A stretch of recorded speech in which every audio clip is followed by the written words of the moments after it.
Hello, ladies and gentlemen. Welcome to the Joe Emilio Show. I'm back, and I'm your host, Joe Emilio. Sorry that I've been absent. I will explain why I've been absent for the past few days, and we're going to be talking about a lot. Will the state of disaster be lifted on the 5th of April? We're going to look into that. We're also going to look at some interesting videos that I came across this past week, and later on tonight, it is almost late night chat with my fellow comedians joining me on the show, and we're going to have a lot of fun as we look at the slap that was heard across the world, and a whole lot of other stuff, ladies and gentlemen. So stick around. Don't go anywhere just yet.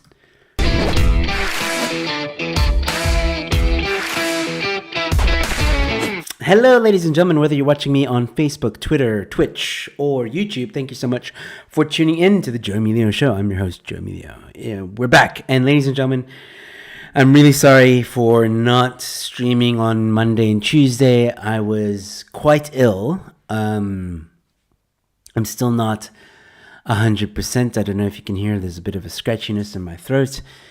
I might cough every now and again. I still have a very terrible cough. I still have, this is still a problem. So, as you can see, I'm struggling already a bit to talk, but just bear with me. I'm pushing through, and I really wanted to do a show tonight. There's a lot to talk about, and I miss being on YouTube, of course. Still, like I said, not 100%, but I hope you guys will forgive me. Here's a cough coming. Hold on.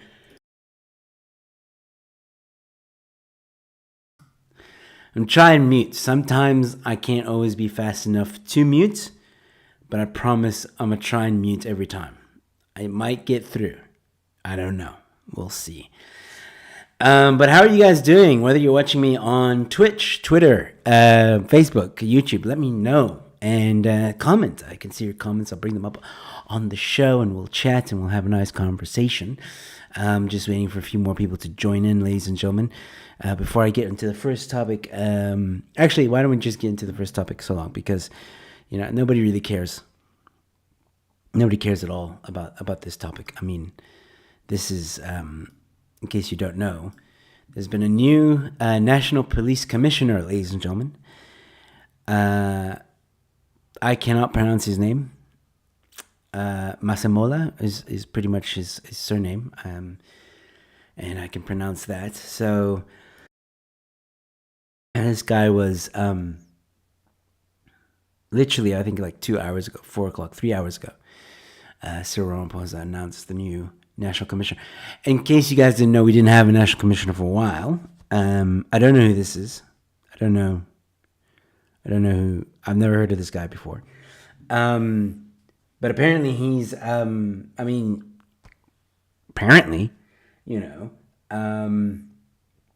he's been the Deputy Police Commissioner with an outstanding record of achievements in policing across South Africa. This includes with helping the de-escalation of violence in the KwaZulu-Natal after our first democratic elections, where he was stationed. Okay.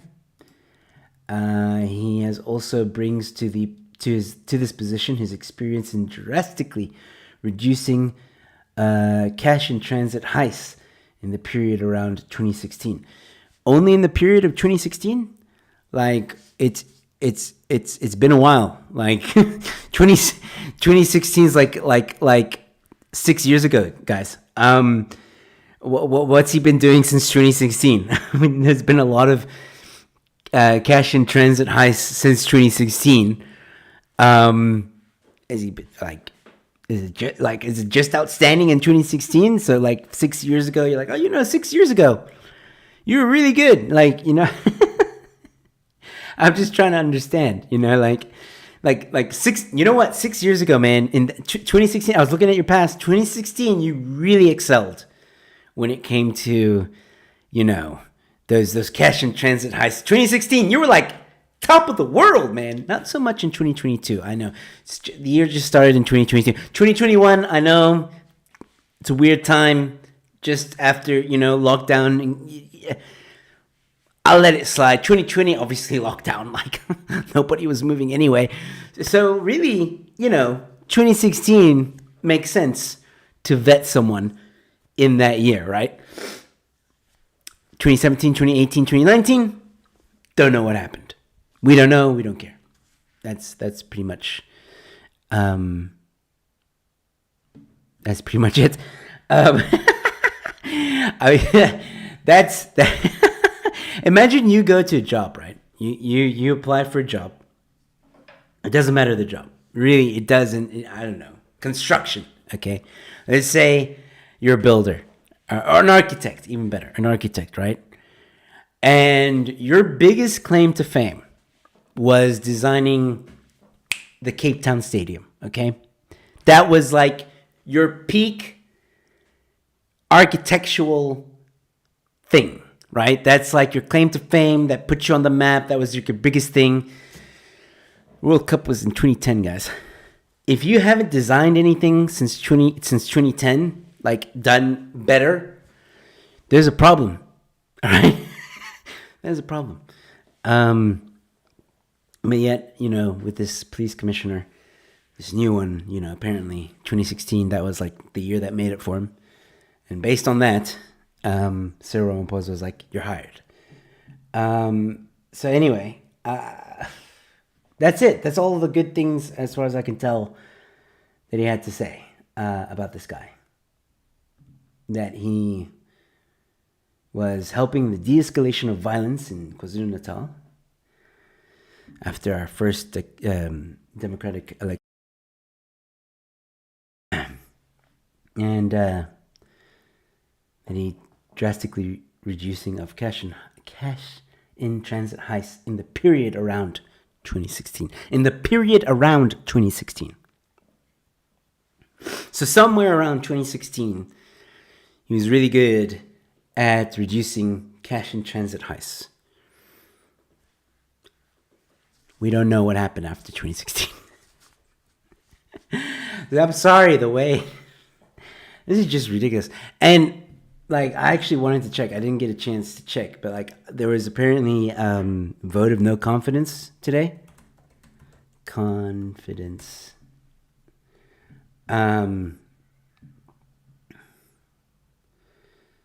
was it yesterday?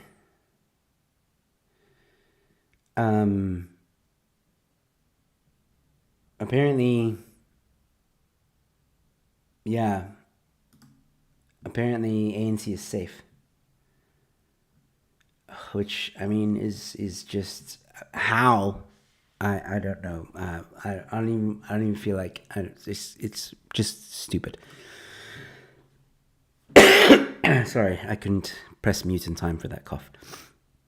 And for those of you that are just tuning in, I've been sick. That's why I didn't stream on Monday and Tuesday. Really sorry. I moved my streams. My guest on Monday, I was really disappointed in myself, but I couldn't, man. I was man out. Really, I was. Tuesday I didn't feel any better. Monday and Tuesday are actually the worst days.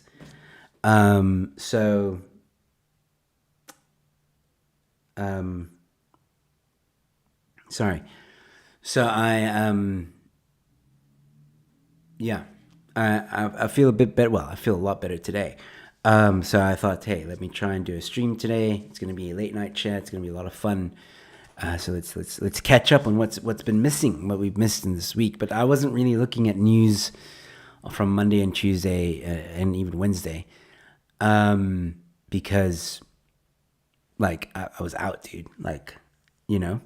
I was just out. So yeah. Let me get to some of the comments, man. Sorry, I'm out of practice now. Voot saying, how's it? Voot, thank you so much for tuning in, man. And then Mork is here as well. Dude, I got to get in contact with you. Got to set up a date. So basically next week, Monday is like my last booked guest, right? And that's with Bronwyn Williams. We're going to be chatting about futurists and other things. So I got to get in contact with some people and get people on the show. I'm going to get Germ. I'm going to get Mork. I'm going to get the guests that I was supposed to have this past Monday. I'm going to reschedule with them. I'm going to have Dave on. It's going to be great, guys. I got some great lineup. I got a great... I'm going to press me. You ever cough so strong that your camera went out of focus? So yeah, we're gonna have some great guests on the show soon. But yeah, I've been down and out for like the past 72 hours. But thank you for tuning in. More Cameron, as always, pleasure to have you here, buddy. Yeah, because all those things have gotten a lot better. Have a lot less. Yeah, exactly. Joe Rowe, I don't know what that is. Joe Rogan. Robert King, ladies and gentlemen, is in the house saying, "Hey Joe, looking forward to that Tiger Valley burger. We got to make it happen." I was serious. We got to make it happen. But like everybody has to be on board though. Like Phil Craig, Rob Digan, everybody I tagged in there. Why don't we do this? Why don't we, like, in that group that you have, right? You know the group I'm talking about, Robert. Just do your thing, man. Just like organize. You're always organizing times and stuff. So like, let's do it. Oh man, date. Sure. Yeah. So we'll chat. I'll probably DM you tomorrow on Twitter. And then Helen just joining us. Hello, Helen. Thank you so much. Did you catch? Oh, okay. I see what you're saying. Look. How can I put it in a way that you would understand? I don't think it is, but then again, I don't care. I sense this whole thing. I have been at protests with thousands of people. I have been on planes. I have been like everywhere in South Africa. I've traveled and I didn't catch it. I don't know if this is it. I wasn't dying and I'm getting better and I haven't lost my sense of smell or taste. And I know that people get it, everybody gets it differently. I know that. So maybe I'm fine, but this just feels like the flu. It just feels like the normal flu. My chest is a bit tight. That's about it. That's like it. I had a slight fever. It wasn't a very high fever, and I was just very weak. Yeah, and just stayed in bed, got better. That's it. You know, that was it. And it's a really terrible cough. Like this cough is horrible. Okay. It probably is. I mean, it probably is, but like I don't care. Like I'm over it. You know what I mean? Anyway.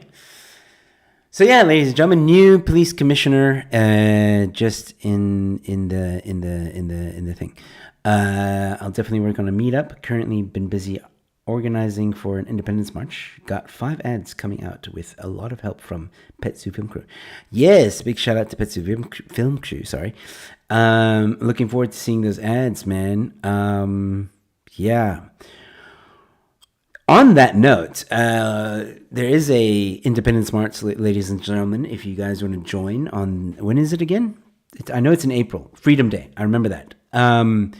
So I will be having Phil hopefully back on, or someone from the Cape Independence movement back on as we get closer to that march to talk more about it. I mean, I've already had Phil Craig to talk about the march, but we'll talk about it again. And sorry guys, I really don't want to cough in the mic. It's like horrible. Yeah, so definitely, there we go. 27th of April, 11 a.m. Thank you, Robert. I'm going to have someone to talk about it. I'm trying to organize a panel night discussion on Cape Independence. And hopefully I'll organize that before the march as well. That actually needs to be organized soon, and I'm worried because it's getting closer and I haven't been able to contact anyone yet. Hopefully I'll get a chance tomorrow, if not on Monday. So yeah, but keep an eye on this channel, ladies and gentlemen. We're going to be talking a lot about the Cape Independence movement, and the march is going to be, I can't wait for that march, man. The last march was amazing. I cannot wait for the next one. So yeah. Sorry about the sniffing. West Coast teams are currently busy organizing a convoy into Cape Town on the day of the march. Fantastic. Apparently, if you haven't had the Rona yet, then you don't have friends. I have friends, man. I had a braai at my place with friends. That's probably where I caught it. No, I don't know. I don't know.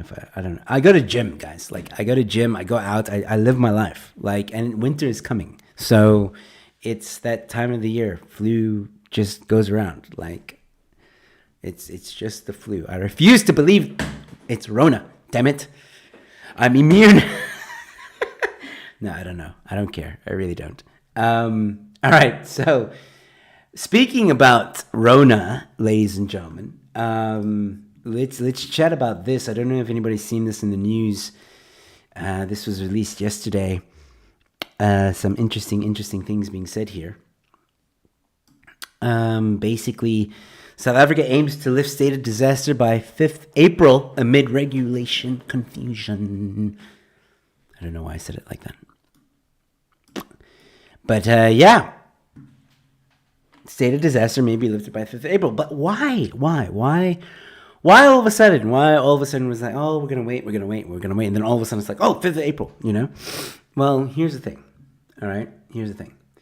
So there's been a lot of backlash, as you guys know, with this whole, new regulation being put into the Health Act bull crap, right?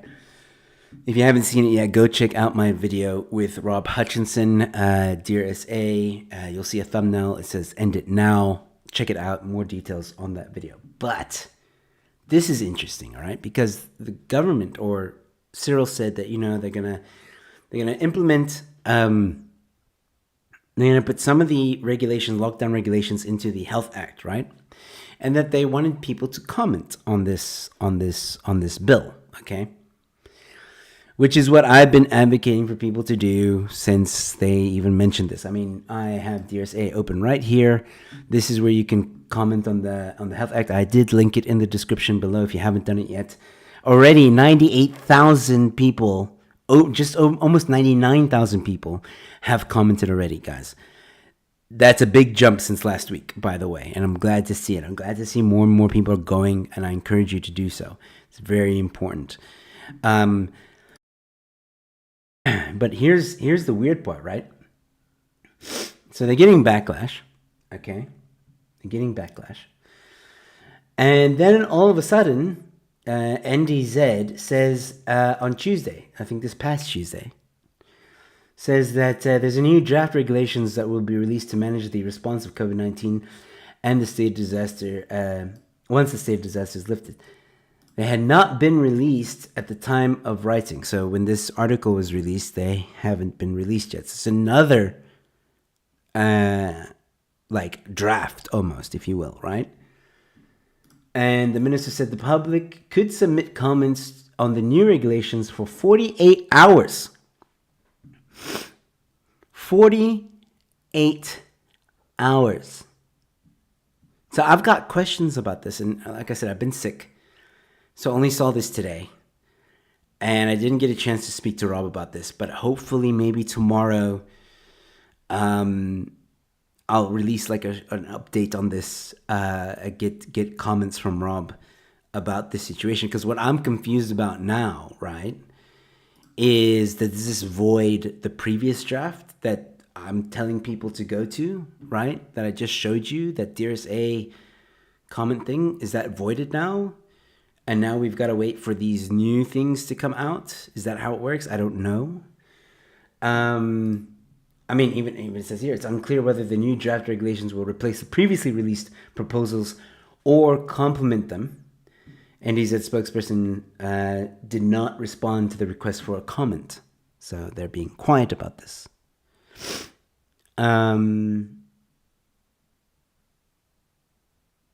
Yeah.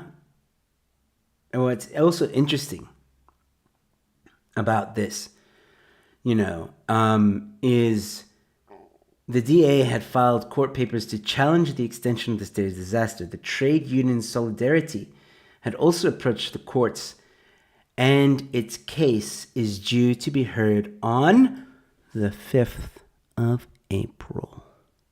The same day, NDZ said she hopes the state of disaster will be lifted. So I don't know exactly what the government. I mean, obviously they're trying to be they're trying to be sly, right? They're trying to do something.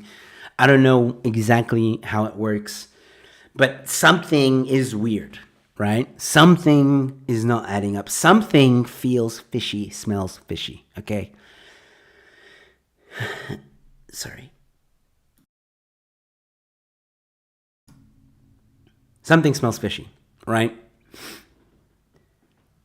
It just so happens that you say, oh, we're going to lift the state of disaster on the 5th of April before the court date that you have, right? And that you're going to give people a little less time to comment on these regulations. So there's something happening. There's something the ANC is trying to do. They're obviously trying to get away with implementing these regulations. And yeah, I'm going to get a comment from Rob, hopefully tomorrow, if not on Monday. And we'll see. So look out for a possible very short update video on what this means. I actually want to save this and make sure that I send this to Rob and see if I can get a comment from him on Monday.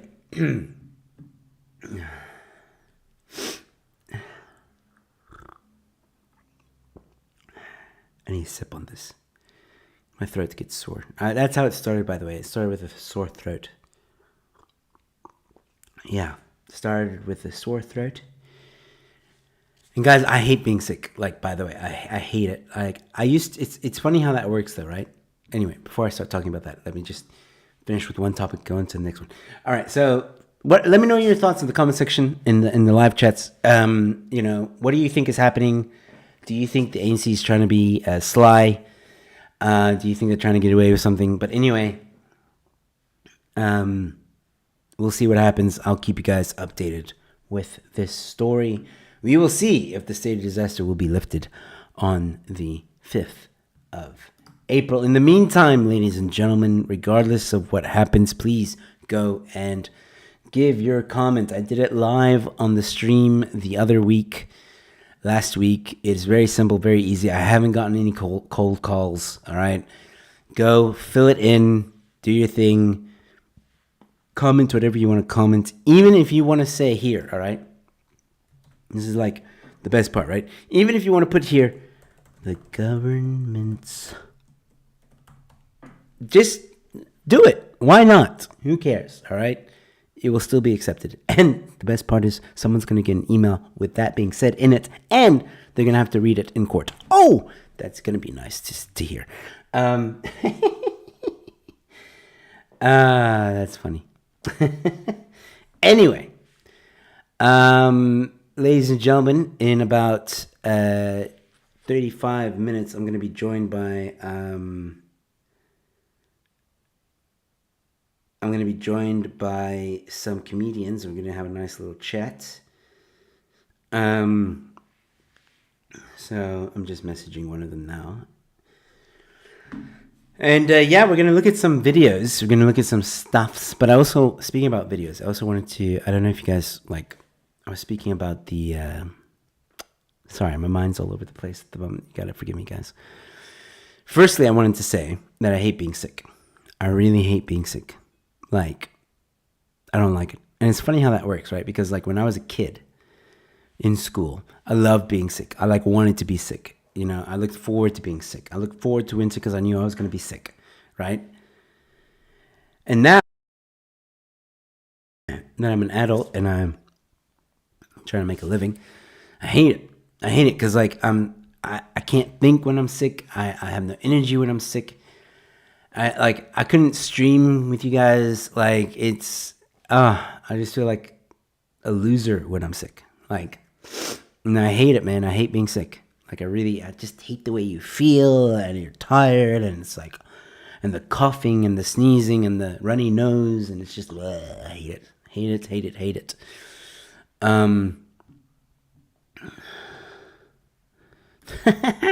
I think a lot of people would agree with you, Mork. Don't trust the commie, absolutely. Okay, well that works for you, my friend. And I think a lot of people will agree with you on that one too. Yeah. So anyway, sorry about the sniffles and sorry about the occasional coughing, guys. I'm sure by next week, Monday, I'll be my old self 100% again. Okay. So, I wanted to show you guys, I mean, we were talking about the ANC vote of no confidence thing, right? And how the ANC still managed to get away with that. Again, something fishy there, but what are you going to do? I don't think anybody really had a lot of hope for people to or for the ANC to actually, be voted out. I don't think anybody had hope there. Robot Trucker saying, same here, man. If you are in school, it's fun being sick. When it's not, it sucks. Yeah, no, absolutely. Absolutely sucks. So, yeah. What did I want to show you? I wanted to show you guys a video that I think you guys will really enjoy. I wouldn't say this video has gone viral, but it's been circulating on TikTok and Twitter. I don't know about Facebook. And it's basically one of the DA MPs. Forgot his name right now. Sorry. Someone in the chats will probably tell me who it is. And it's basically the roast of the ANC cabinet that's happening right now. And I think it's brilliant. I think it's amazing. I know not everybody likes the DA, I know, but you cannot disagree with what this man is saying. Regardless if he's DA, even if he was from Good, even if it was IFP, even if it was like EFF saying this, okay, I would have put this video up and I would have been like, yes, okay, because it's not about the party at this point. It's about the words that are being said. And ladies and gentlemen, please listen and enjoy. Madam Speaker, since the ANC refuses to honestly review the performance of this poverty cabinet, allow me to conduct a quick 3-minute performance assessment for them. Let's start with Deputy President Mabuza, who's buried deeper into the Russian regime than the layers of a nesting doll. Next are Ministers Dlamini Zuma and Patel, who must once have had a terrible encounter with a chain-smoking, flip-flop-wearing alcoholic chicken because they used the entire lockdown to settle this vendetta. Similarly, the only war being waged by Defense Minister Modise is against the innocent pigs on her farm. That's when she isn't busy popping champagne with the invaders of Ukraine at the Russian embassy. Coming in at number 4 is a true all-rounder of uselessness, Minister Dlodlo. She both oversaw the failure of the intelligence services to prevent last year's violent looting and granted illegal salary increases to ANC cadres. Minister Sisulu attacks our constitution in designer shoes while tourism businesses fold. While our railways collapse and potholes gobble up our roads, Transport Minister Fikile Mbalula tweets about his dream of going to the moon. South Africans would gladly pay for that trip as long as it's a one-way ticket, and luckily the minister is so full of hot air that we'd probably save a fortune on rocket fuel. Speaking of fuel, what about Energy Minister Mantashe? He's the last living member of a species of fossil fuel dinosaur previously thought extinct, and boy is he making it count. He spends his days fighting against renewable energy and taxing us to death at the petrol pump, and in his spare time he defies the Zondo Commission over Bosasa corruption. Then there's the Mad Hatter himself. Police Minister Cele spends 8 million rand to protect every ANC VIP while slashing the police budget for ordinary South Africans by 4 billion rand. And who can forget Minister Zulu, who rides around in armored vehicles shooting the pensioners and poor people she's supposed to protect with water cannons. Bad old Minister DeLille hung South Africans out to dry to the tune of 37 million rand on her washing line, and she forgot to open the sprinkler valves that could have prevented Parliament from burning to the ground. Instead of fixing our education education system. Minister Bladen Zamande tries to rewrite history to classify Afrikaans as well as Khoisan languages as foreign, while Minister Motshekga is trying to carry out a coup against the powers of school governing bodies. Minister Ndabeni Abrams is somehow both employed and unemployed at the same time, as she's been completely replaced by Sipho Nkosi in the president's parallel cabinet. Minister Mthethwa was paid 2.5 million rand a year to issue condolences during the brief flashes when he's awake in parliament. Minister Gordhan continues to flush taxpayer money down the SOE drain faster than Tom Moyane flashed Zuma's tax records. And the metaphorical hole in Minister Nkoane Mashobane's head has clearly still not healed. If this poverty cabinet had to go back to school, not one of them would even reach the 30% pass mark they set for our children. It's time to put them all out to pasture. Thank you.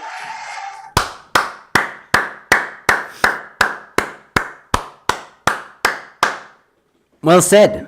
Well said. Well frickin' said. I mean, damn. What a roast. Everything you need to know about the ANC cabinet in less than 3 minutes, ladies and gentlemen. I've watched that clip a few times. It makes me very happy to listen to. Well done. If anybody can tell me who that MP was, it'd be greatly appreciated. Shout out to him. But yeah, no. Aptly said, nothing incorrect. It's hard to argue. And yet, some people, like the Good Party and IFP, which blows my freaking mind, okay? Good Party, I'm not surprised. But IFP, I mean, these guys voted to keep the ANC in power. What? IFP? What? You forget about the July riots? I don't know. There's something fishy again happening. I don't like it. Some people I think were paid off. I'm obviously speculating. Okay? But yeah, like that's some BS, man. ANC cabinet, ANC just shouldn't be in power anymore. I think that's all that needs to be said there. But yeah, this guy definitely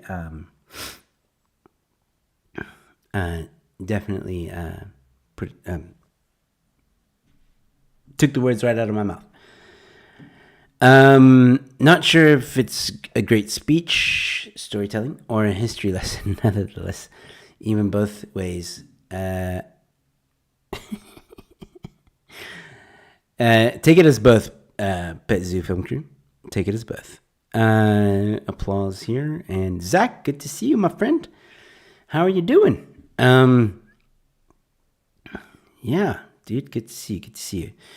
Zach, you're just tuning in, so I'll let you know the reason why I haven't been streaming the past few days is I've been sick. So I probably still smell. You'll hear me sniff every now and again.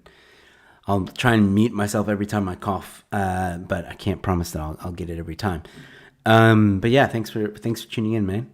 Sorry, ladies and gentlemen, once again, sorry. Like I really wanted to stream tonight. I really wanted to hang out with the comedians tonight. I do have some interesting things to talk to them about tonight.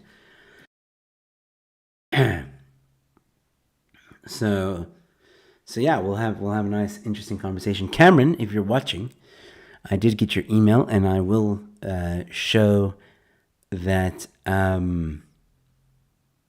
will show that video.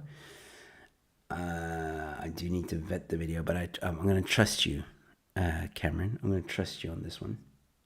I do want to watch the video first, but we'll see. We will see. We were chatting about the roasting of the ANC cabinet. Matthew, thank you for tuning in. I was also telling people that the reason why I haven't streamed in the past few days is because I've been sick.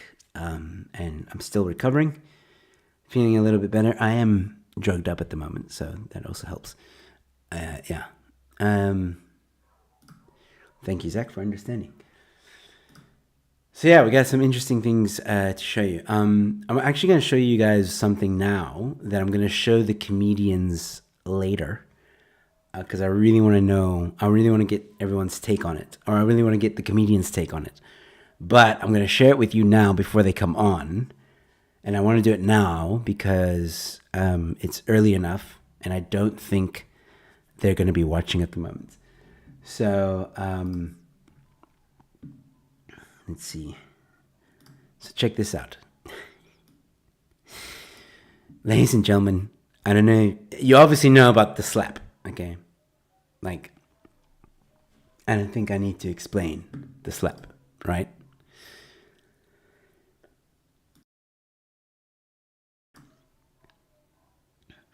So the slap, in case you don't know, I'm sure you do know, is the slap that happened during the Oscars. Will Smith slapped Chris Rock. Ladies and gentlemen, what you are looking at, someone has made a website, slapchris.com. You can go right now and dude, it's so funny. Like, you literally, like, you can do it on your phone. You can do it on your desktop. I recommend desktop. It's better because the mouse is just easier to control. Look at this. Look at this. And I hope the sound will come through on this. But you try and slap Chris as hard as you can. And there's like a whole... Can you guys hear the sound? There's like a whole thing. Oops. Okay, wait. That took my whole screen. Wait. Wait. Okay, hold on. Okay, here we go. All right. I'm going to try and do this because I don't want to tell you what happens when you go too hard, but I'm going to try and go harder. That sounds naughty.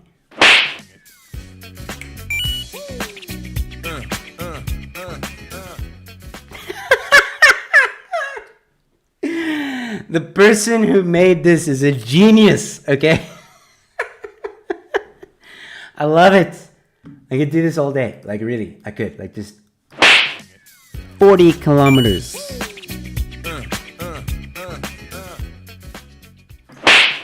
70 kilometers.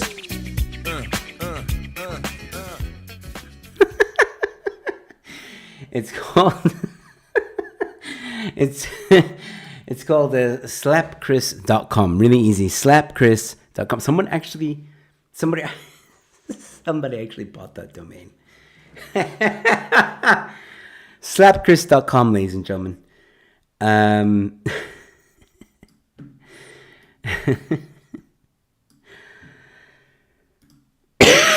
Sorry, I couldn't press mute in time. But yeah, happy slaps. Did you see my meme? I made that meme. I made it.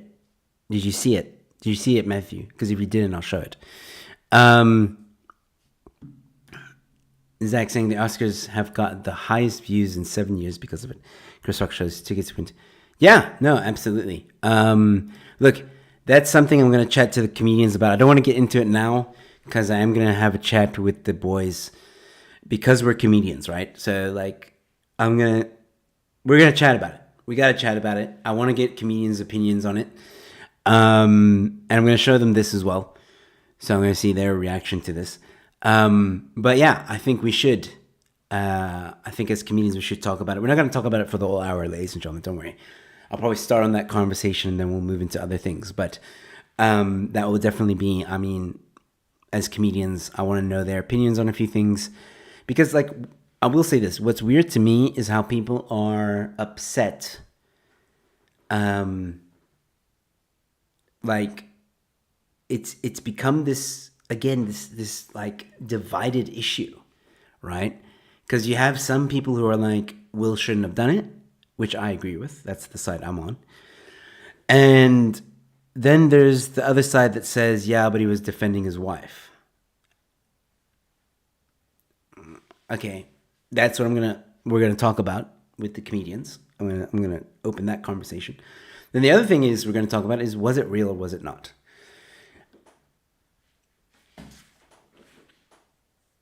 I gotta be honest, man. I don't know. Look, over the past 2 years, I've been very skeptical with everything.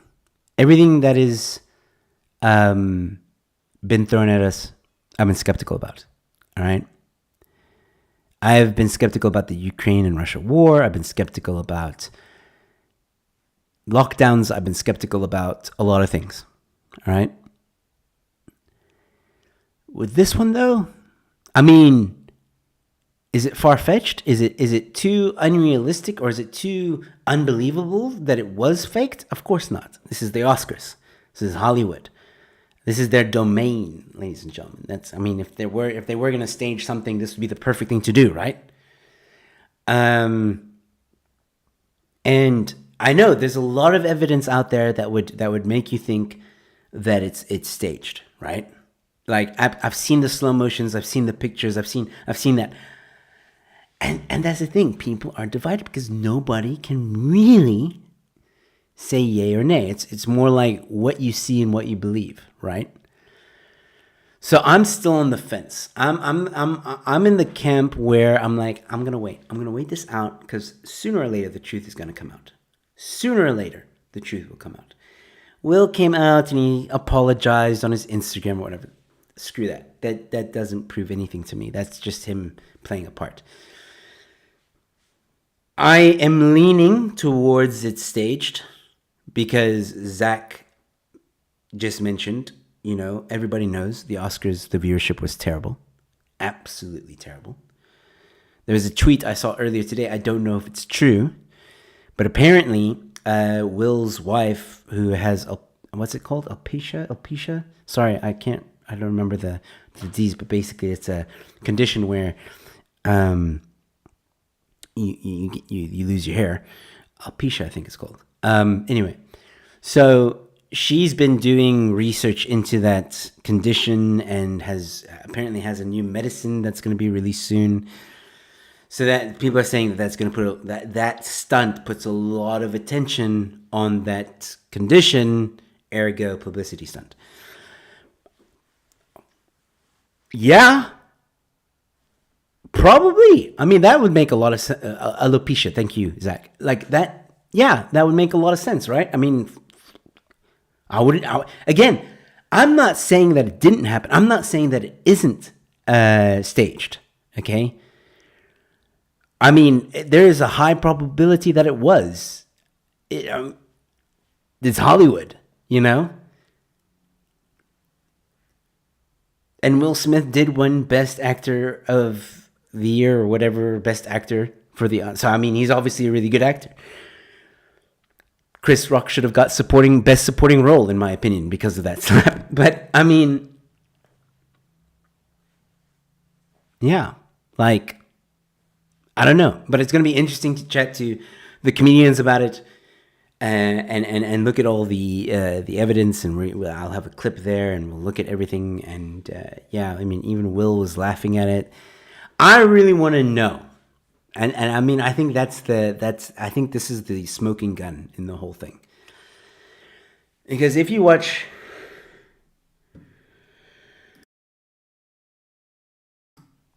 Sorry, guys. If you watch the clip when Chris says the joke, they cut to Will and his wife. Will's laughing. His wife kind of giggles, then switches. All right, I'm going to show this clip later. And then they cut to Chris, right? And they only show Will when he comes onto the stage. I want to know what was happening when they cut to Chris. I want to know what happened right after that cut. That's going to be the smoking gun. So yeah.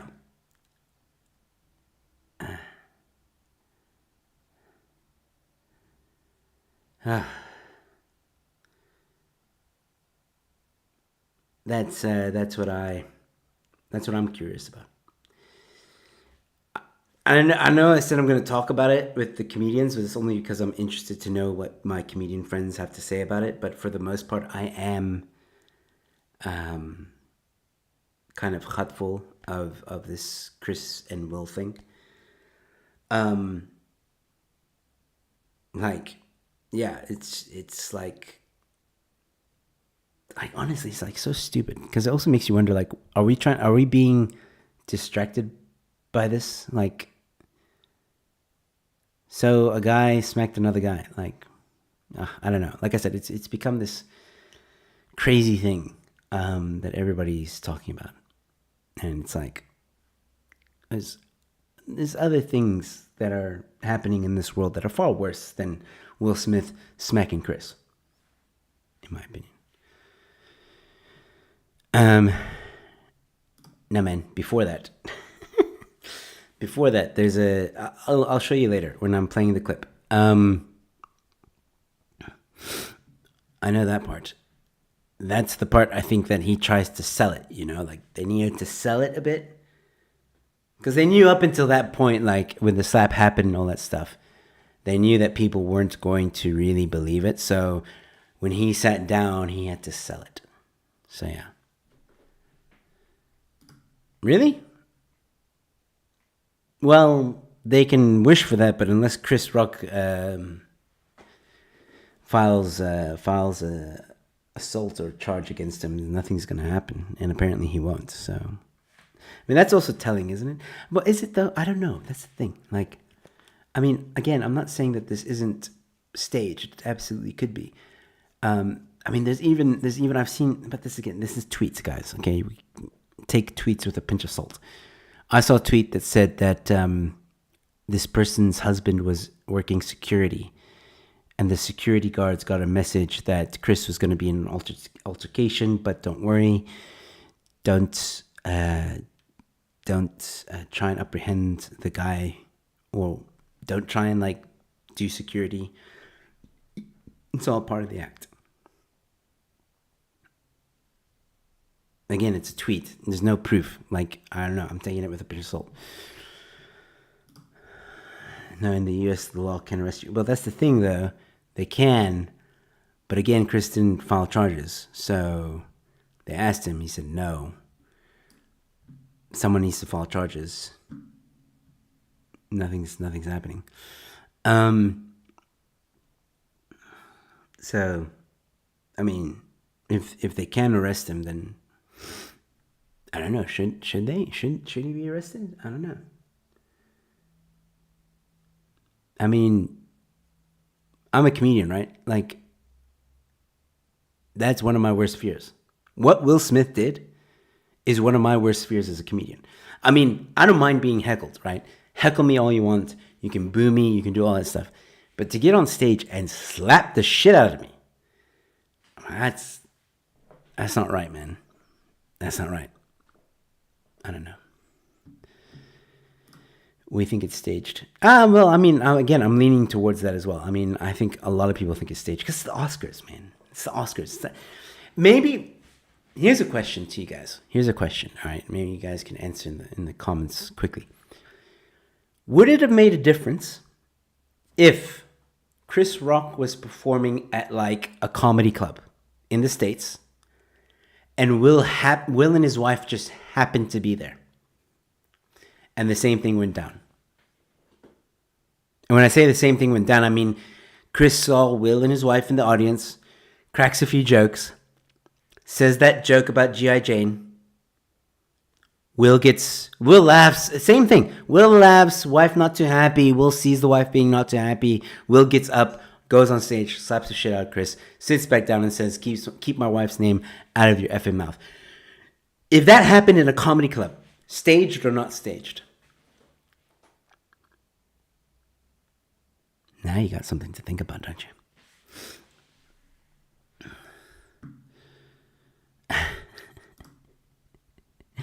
That's a good one.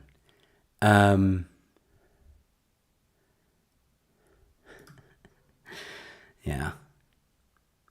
He's a good actor. You got to give him that. He's a good actor. Say what you will about Will, but he's a good actor. Yeah.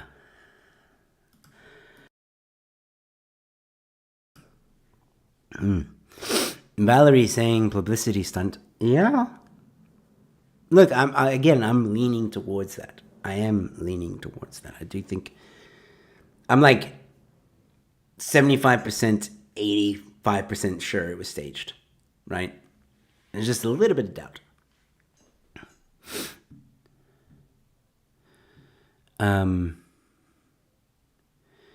I will agree with you, Mr. E. That's the one thing. Yeah. Kyle, good point. Zach says yes. Well, there you go. Anyway, ladies and gentlemen, 5 minutes, and the other comedians will be joining me on stage.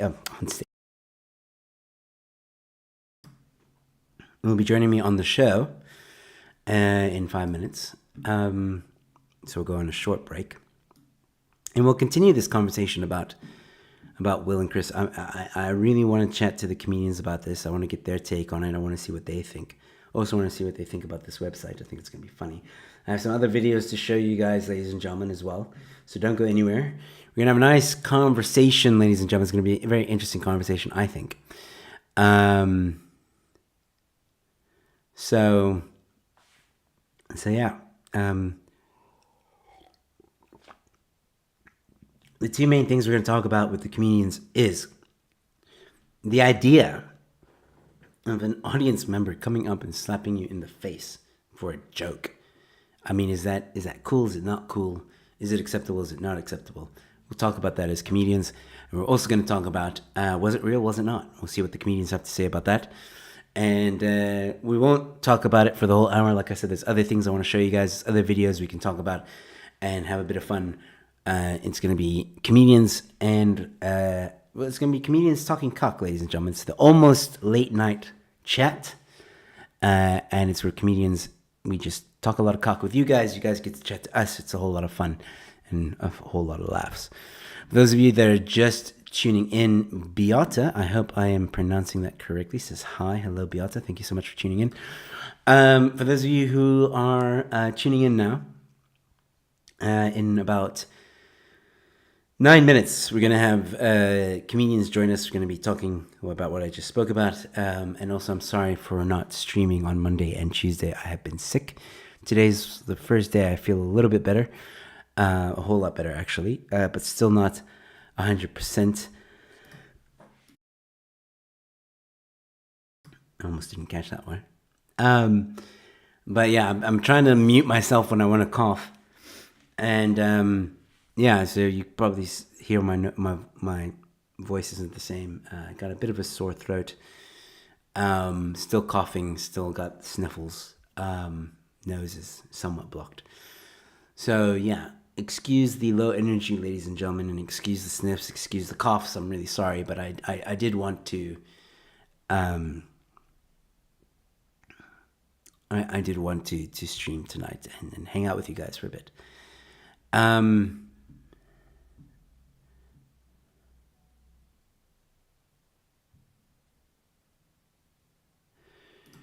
Fake slap. I saw slow motion and it connected, so it didn't look that fake to me. I think it was a real slap. I think the whole thing was staged, though. Pronounced correctly, for a South African. For a South African? For a South African. Okay. Beata. Yeah. Cough and sniffles going around. Yep, definitely is. Gargle salt water during the break. Yeah, no. I've heard about that trick. No. All that does is make me cough even more. Amped for phase 2.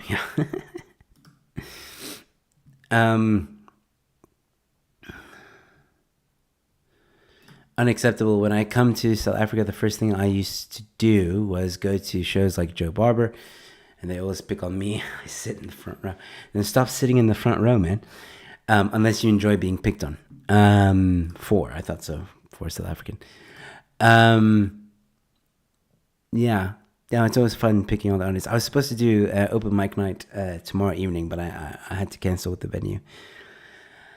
I'm not 100%, and I doubt I will be tomorrow. So I can't be like this on the show, and also I don't want to get anyone in trouble. Okay. I don't want them saying like, oh, it was irresponsible for you if you know you're sick to go out and do a show. Especially in these times, it's like, oh, I just don't want to deal with it, okay? But anyway, it doesn't matter. The show was postponed to next week, Friday, and I'm sure I'll be fine by the time that comes around.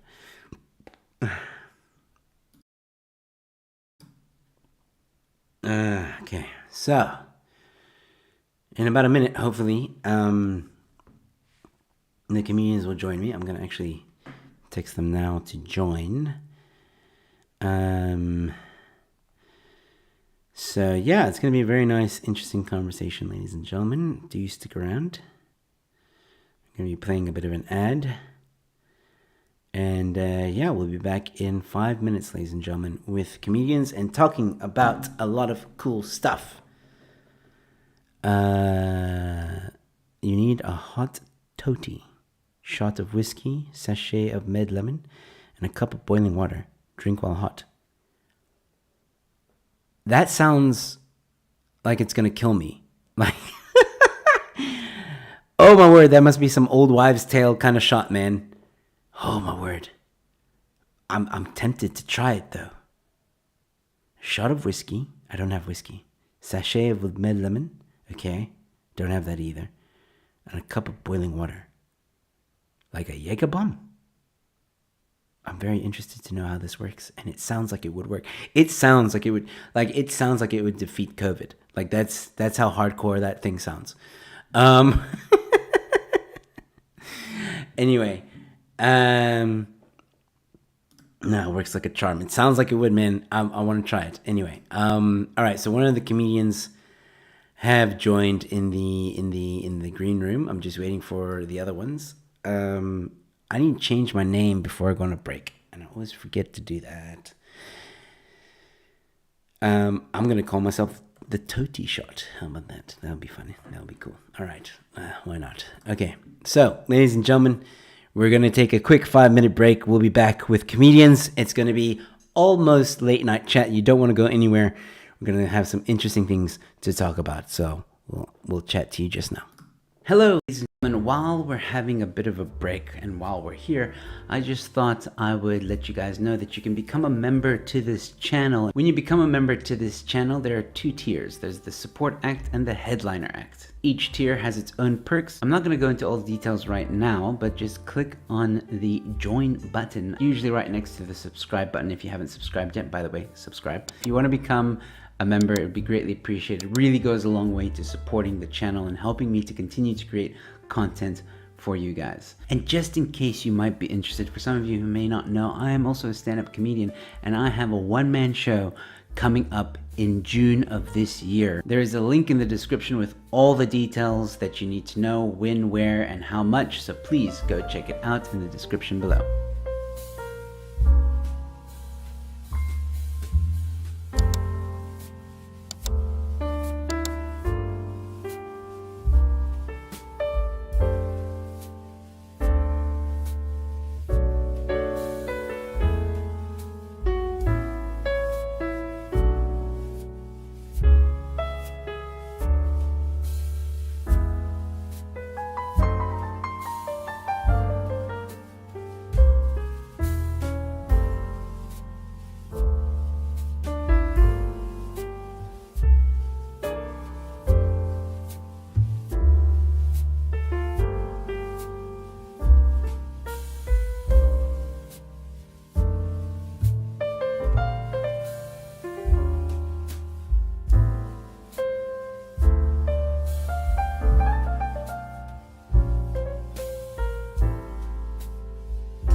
All right, ladies and gentlemen, we're back. Less than 5 minutes. And don't worry, we are going to have another comedian joining us. He has just told me that he's running a bit late, so he will join when he can. Ladies this is Gangnam Style, otherwise known as Makan, and I am Totty Shot. I just took that from from the conversation in the comments. I saw some of you commenting during the break, some interesting old wives' tale kind of remedies, and Makal or Gangnam Style was actually giving me one of his suggestions. But before Gangnam Style tells me what that was, Behave saying hot toadies work. It's a shot of brandy or whiskey, 1 sachet med lemon, 2 Disprin, boil water. Yeah, okay. By the way, guys, for those of you that are just tuning in, this is almost late night chat. This is where me and some comedians just talk a lot of cuck, and we're gonna talk about some other stuff in just a moment. But I thought, Mikhail could tell that I had a bit of a cough and a stuffy nose, so I just thought I would talk about this for a quick second. I don't know, man. This sounds a bit hectic in my opinion. But Mikhail, what's your remedy? All right. So it's very much boerenraad. It's a basically a homemade cure that I have known from childhood, and it does work like an absolute dream, and it really does. I can testify to the fact that it works like a bomb. Is any checkers? You don't even have to go to the pharmacy. Any checkers, they have a product called Lennon's Borsdruppels. Comes in a little cardboard box in a very tiny bottle. If you were to pour it out into shot glasses, it's about 2 shot glasses worth. Okay. So you take a tumbler, you completely empty the very small bottle of Lennon's Borsdruppels into the tumbler. You add a shot of brandy, literally just a squirt of lemon juice. Then you take the tumbler, you pop it in the microwave, but just long enough for the glass to heat up. Not obviously, doesn't have to be on fire. Just long enough that the glass is warm, quite warm to the touch. And then you take a teaspoon of honey and you stir that teaspoon of honey into said concoction, and then you drink it. As I told Joe, it's an acquired taste. My missus absolutely hates it. I actually enjoyed the taste, but because of the brandy, obviously I can't drink it anymore. But as a medicine, I actually like the taste. But it does really work very, very well. And by the morning when you wake up, your sinuses ought to be very close to clear. And if you have a congested chest, it does clear up your chest. It really does. It works like a bomb. So I only get sick once a year in September, and I always regret the fact. I do miss the fact that I actually cannot use that because it's always worked for me, and all my family's always used it. So obviously I have to use normal over-the-counter medicine because obviously I can't put brandy in medicine now, but it does work really, really well. So the first ingredient you spoke about, that's at Checkers. What's it called again? Lennon's is the brand, and then the product is called Borsdruppels. But I obviously after the show, I'll type it out to you. Or what I can do is, we've got this little box, so I'm going to type you the spelling in the guest chat, and you can have a look. Okay, so, but what is it though? Like, what is it? What is it made out of? Like, what is it like alcoholic? Is it like a syrup? It's actually it's not very viscous. So it's not, for example, like a normal cough syrup. It's not as viscous. It's not as thick. Okay. It resembles.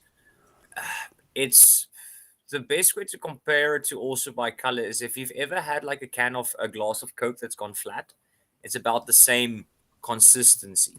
Okay. And then the Borsdruppels on its own has got a very big licorice taste, but like genuine licorice, like from the plant itself.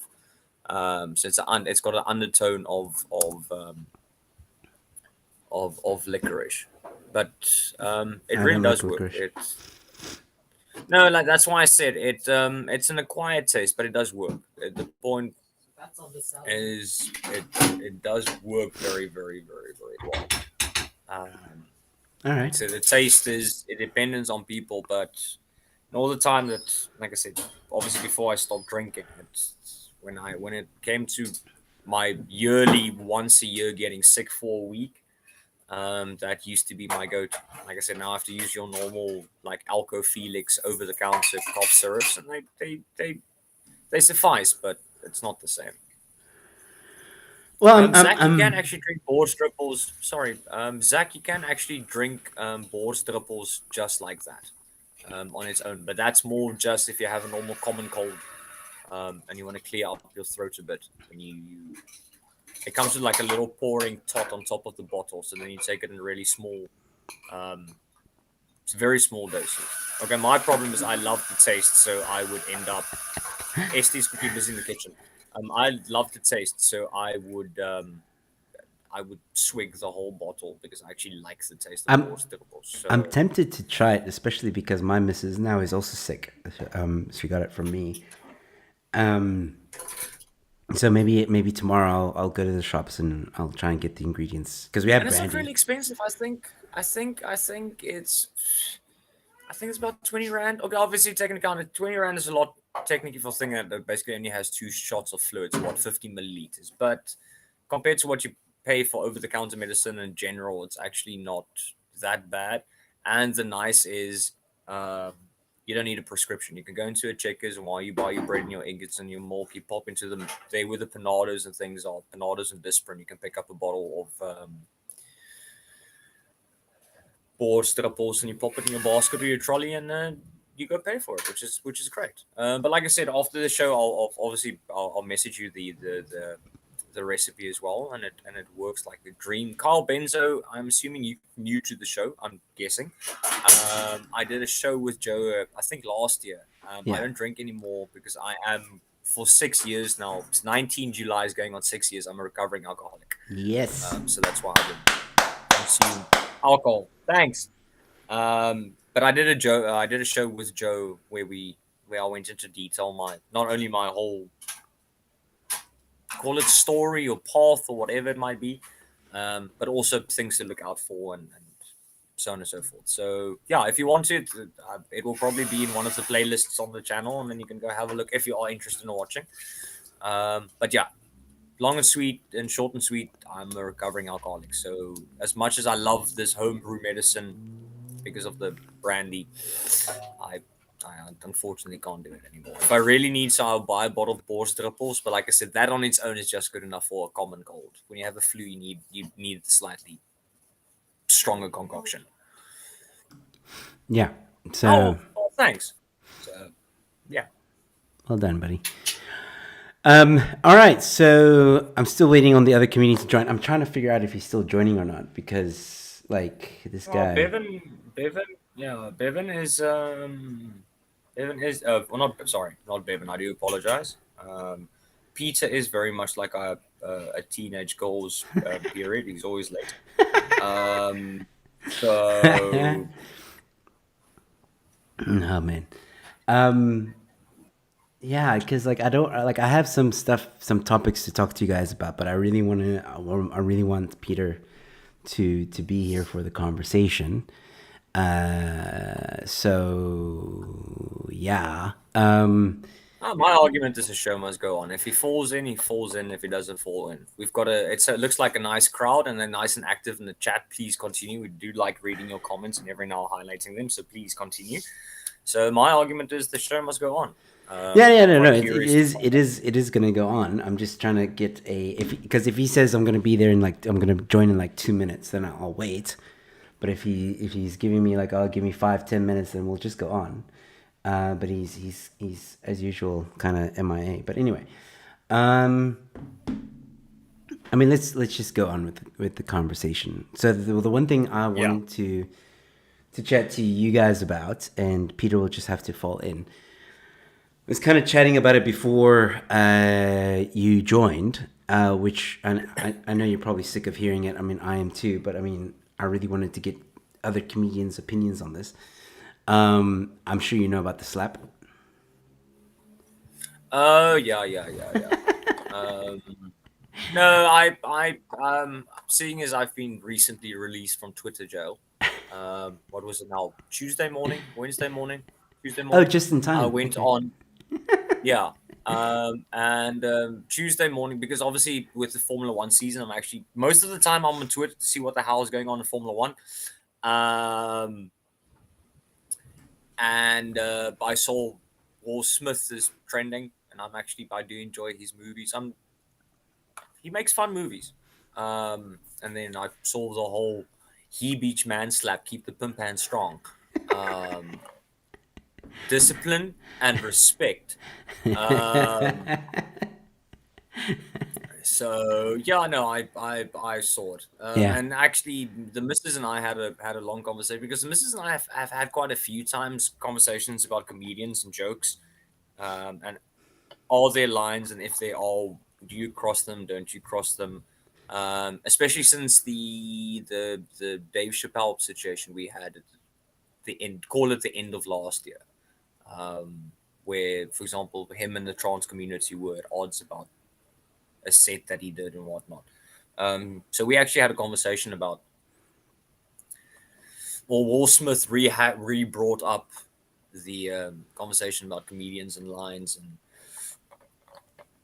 what lines do you cross? And if you're a comedian, are you allowed to cross all lines? Are there any lines? So yeah, no, we actually had a quite good chat about it. Well, I think people are overreacting in general from Yeah. both sides. People saying he was right, and the people that said he needs to, I don't know, get cancelled, or the Fresh Prince of Bel Air may only now be shown on the Hallmark Channel, or whatever the fuck they are about.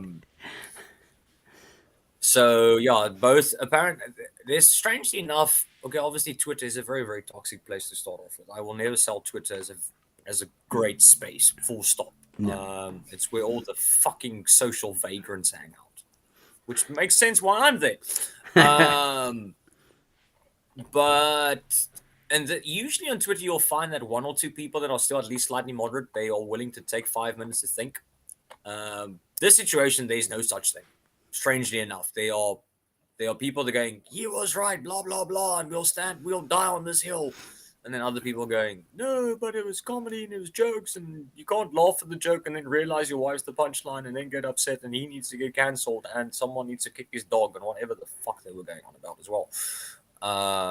It's quite weird. It's extremely polarized. Russia's invading Ukraine, and this is the thing that polarizes people the most. This is exactly what I was saying, like, before you joined as well. Like, we have other important things that are happening on this planet besides a slap. But here's where I'm at, right? I'll drill it down to like its purest form. Okay, you're now doing a show. Your open mic night doesn't matter. It could be your biggest show and you have 1,000 people there watching, or it could be an open mic night. Doesn't matter. But you're on stage, and you, Mikhail, you like pushing the envelope. Like, you're that kind of comic that pushes the envelope, and you love just a little bit. you love getting that ooh reaction in the crowd, but then it's always followed by laughter. And No, it's usually laughter, and then people realize halfway through I'm fucked up. So that's what I prefer. I prefer the. I prefer that. So if there was going to be a comedian that was going to get slapped and I was going to witness it, I would imagine it would be you.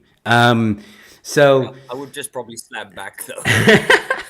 But that's the thing. The Afrikaans genes are strong. I will knock you the fuck out. And if you're bigger than me, I will try. I will still try if you're bigger than.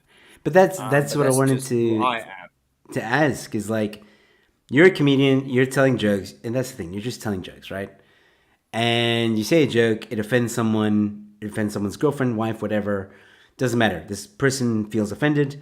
They go on stage, they slap you. You just said you'll slap back. So we'll probably end up having like a WWE show at some point. But in just taking the incident, right? Is it okay for an audience member to slap a comedian for a joke? Okay, as someone mentioned in the comments, I don't think at all we should defend assault as a whole. Yeah. You are still physically hurting someone. And let's put it into perspective. My greatest fear is always, strange enough, my greatest fear has always been that when I punch someone and just an example, and the punch lands correctly, but I didn't make a look of my surroundings. Me punching the guy in general, it might not be okay, but it's okay, if that makes sense. But the problem is if he falls, let's say he's in the bar and he stumbles and he lands and he pulls $1 million baby and breaks his neck. See, there's always the punch in itself is only an action, and that's fine. It's what happens afterwards. So my mind would have been, let's say Will Smith punched Chris Rock, and he stumbled over. Obviously, I'm going to be extremely dramatic, but he impaled himself on the mic stand. That's always the what if factor. So in general, I would say avoid assault, because the act in itself, even though it's physical, it's harmless, if that makes sense. But it's that you never check your surroundings so preferably avoid it. But to get to your question, I think you first need to look at the setup. I think when a comedian performs anonymously to an anonymous crowd, and what I mean by that is, how many shows have we done, whether it's an open mic or it's an invitational, or even, for example, when we did the Savannah Newcomer Comedy Showcase, the chances of you knowing the majority of the crowd are pretty slim. So these people are anonymous to you. They are strangers. So either you are going to press a button, but it's unknowing. And I've always felt, yes, someone will get upset in the audience, but more than likely than not, it won't become physical if they're not drunk, obviously. But they usually won't become physical because they sort of, even in anger, they realize, you don't actually know my wife. You took a pot shot and you took a chance. You didn't even... How many times have we seen people sit next to together and you don't assume they are couples? It just happens to be that they are one, but you look at the crowd and you see faces, and that's it. So, in the way we do stand up, and most comedians, whether it's a dive bar, whether it's a club, whether it's a corporate, I don't think, apart from the fact, don't assault someone, I don't think it's okay to punch a comedian. Because the comedian took a shot in the dark. Most of our punchlines, when it's aimed at an audience member who hasn't heckled us or hasn't been a drunk fuck, we take a shot in the dark. We take something, we pick something up, and we take a shot, and we all see what happens. With regards to what happened on Tuesday evening or Tuesday morning, whatever, the whole US being how many hours behind us, depending on what coast you are. The setup is different. I don't think all people in Hollywood are friends, but I think they work enough in the same spaces that you are more likely than not to be aware of certain things. So I think Chris Rock might most likely have been aware of Jada Pinkett Smith's condition, and could have probably avoided doing the joke. It's different when you actually know the people or know of the people. If I was sitting in front of a crowd, and let's say, this is, by the way, comments, I'm not actually aiming it at this person. It's someone I just happen to have performed shows with more than once, and we've had chats. So let's say, for example, a comedian like Jared Pillay, who I actually get along with well, but we wouldn't say we're friends. We just get along very well. And he made a joke like that to my missus. I would probably react in a bad way, because it's slightly more personal, because I actually know the comedian, or I know of the comedian. Yeah, but would you go on stage and slap him? I doubt it. I think you would have a conversation afterwards, maybe. I highly doubt that you would go on stage. It depends. It depends on what was said. Let's say my wife had a debilitating disease, for example. Remember, you are okay, and I'm using this as an example because I don't want to go into the dynamics of Will Smith's and their marriage, because that's a completely different setup. I'm talking about my missus is sick. Her appearance is due to her illness. That is in its own very much an emotionally charged situation, because it's your missus. She's not well. And unfortunately, yeah, Mikhail, wait, hold on. I gotta stop you.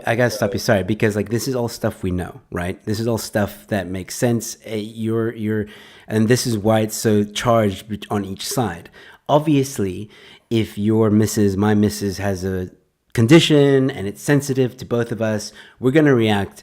But the question isn't, are you gonna react? The question is, is it okay to react in the way that Will did? And the answer is no, dude.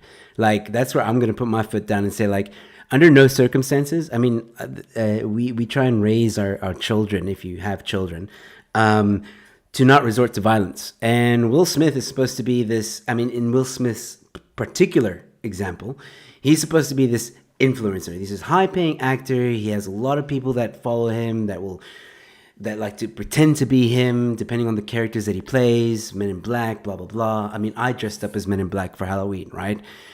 And kids might see that, kids might hear about it, and then all of a sudden people start slapping each other, but okay, that's a very extreme situation. But my point is this, and this is what actually irks me the most about what Will Smith did, is that you're punching a comedian for a joke. The last time that was ever okay in society was during medieval times. If you made fun of the king, then your head was chopped off. And it feels like we're regressing almost to those times. It's not okay. It's an art form. How would Will Smith feel if he was slapped for acting, I don't know, for playing a part, whatever that was, for playing a part, and then he gets slapped just because. You could argue he'd probably feel this. You could to obviously, I'm now substantiating the argument to a certain extent, but he would probably feel the same way you could argue Chris Rock is feeling about being slapped by doing an art form. The only thing that I would say, it's not necessarily defense. I think the one thing that people need to take into account is, unfortunately, people in general, people are idiots until proven Otherwise. So firstly, people are idiots to start off with, and secondly, unfortunately, and we're not even talking about the joke. When people are emotional about something, or just emotional full stop, they do irrational things. It doesn't mean I defend the action in itself, but it still qualifies as an explanation, if that makes sense. Because an explanation and excuse is not the same thing. Well, you can still explain something.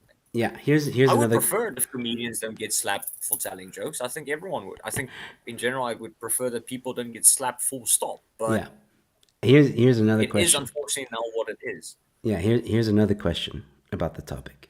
Where do you stand? Do you think it was staged, or do you think it was real? The thing is, I'm in general. Okay, this doesn't really go into conspiracy theory territory. It's too superficial and mundane. Let's be honest. But I'm not bothered either way, because either way the end game is stupid. So let's use the one argument. It was staged to bring more attention to the Oscars. I think by organizing an in general better Oscars and actually having the foreign foreign press who do most of the voting for the movies, firstly, make sure don't make cuck movies. Firstly, secondly, have the foreign press actually cast their votes for the movies and the actors that deserve it, and don't have a boring show to start off with. Now, granted, most people do realize that it's not the Emmys. What's the other? The Golden Globes has always been said by the actors that's the fun show, because all actors will admit that the Golden Globes are fun. It's just about a lot of fuckery and people enjoy themselves. The Oscars have always tended to be slightly more serious to start off with. So drawing attention to the Oscars because someone slapped someone else, yeah, that's just bad marketing to start off with. Do you want to tell me there were people sitting in a fucking boardroom in the marketing department going, how do we make the Oscars better? And the option given that won the most votes was, let's have someone slap someone. You want to tell me that's the best the fucking marketing department could do for the Oscars? Yeah. The largest prize-giving event for thespians, and their punchline, no pun intended, was, let's let a motherfucker slap another motherfucker. It's just really, really, really bad. On the other hand, if it was not staged, did it draw more attention to Oscars? Technically, but afterwards. The viewership was the in-show viewership was still pretty much the same. So I don't think someone's going to watch the Oscars next year going, who's going to slap who next year. No, if the movies are shit and the foreign press don't have the foreign press actually do their fucking job and actually critique films and actors correctly and have the right people, um, then you would have a more entertaining Oscars. So I think it's either way, the effect is the same. The Oscars will have us might have 3 more people watch it next year because they missed the slap and they were hoping for a rerun next year, but that's it. That's fucking it. What if it was more to make it relevant? I mean, like, let's be honest, celebrities these days are no one gives a fuck about celebrities, let's be honest. I mean, we all remember Nor should during no, yeah, well, that's the thing. But we all remember during lockdown that horrible ad that went out where they were reading. It was like black and white. There was all these celebrities reading the same thing. Twitter was making fun of them. I can't remember what the message was. It was something about. I think it was during the lockdown. They were trying to get people to like stay indoors or something. I can't remember. But everybody's making fun because there's all these highly, top A class actors just reading the same thing over and over. Like there's no emotion, no nothing. And ever since then, ever since actors started giving their political views and stuff like that, people are just like, screw movies. Not really screw movies. They could still go watch movies, but I mean screw actors. Just do your job, entertain us, and let's move on. And I think, like you said, Oscars viewership, and we all know this, has been declining for years now. So I think one would argue that maybe it was just a publicity stunt to make Hollywood a little bit more relevant. Yeah, but once again, it comes back to the original argument. Don't make cuck movies. Then actors will be relevant. Let's use it. Let's use an example. For example, I obviously I'm, according to my wife, 300 years old, so I do listen to RSG, Radio Sonder Grense, because I love talk radio. I'm sorry, I actually like where people discuss shit on radio, and I don't have to listen to Taylor Swift 35 fucking times in a day. Not that I have a strong opinion about it whatsoever. And it was announced that Bruce Willis, due to, I'm assuming from the stunts he did and head injuries, he's picked up basically a brain illness, and he has to retire at 67. Now, something like that actually I found quite sad because grew up with Die Hard, and I don't care what anyone says. Most of the movies he's made, I've enjoyed. I enjoyed the original Die Hard. My wife and I, to this very day, watch it on Christmas Day. It's our Christmas movie. Die Hard 2 is great. Obviously The Sixth Sense, and very few people actually mention Mercury Rising, which I think is an amazing bloody movie. Fifth Element. Fifth Element as well. And then Armageddon, just because Armageddon's fun. Yes. Armageddon's not a movie you watch to take seriously. Armageddon you watch because it's stupid. But it's good stupid. Even stupid movies were good. We for example, I always So in said other my words, greatest wait. influence- So I think what you're trying to say is, because like I've had this conversation with my wife as well. We were saying the other day that like there's no good movies. They don't make movies the way they used to. There's very little in Hollywood at the moment. There's very little movies nowadays that make you really go like, that was a freaking good movie. It's all woke. It's all this left agenda pushing kind of stuff.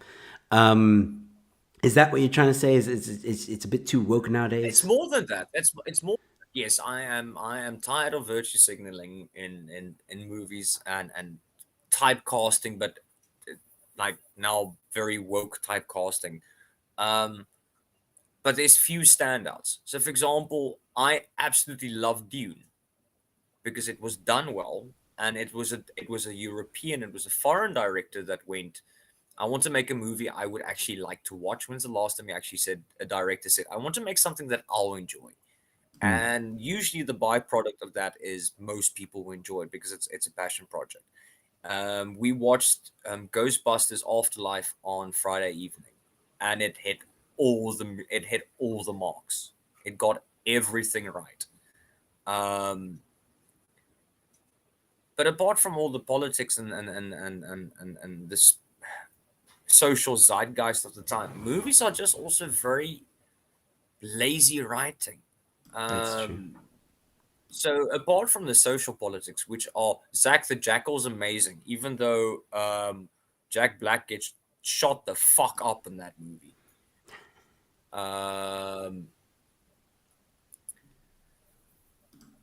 So like I said, so out of what 2021, the only movies I looked forward to that ended up I enjoyed was Dune and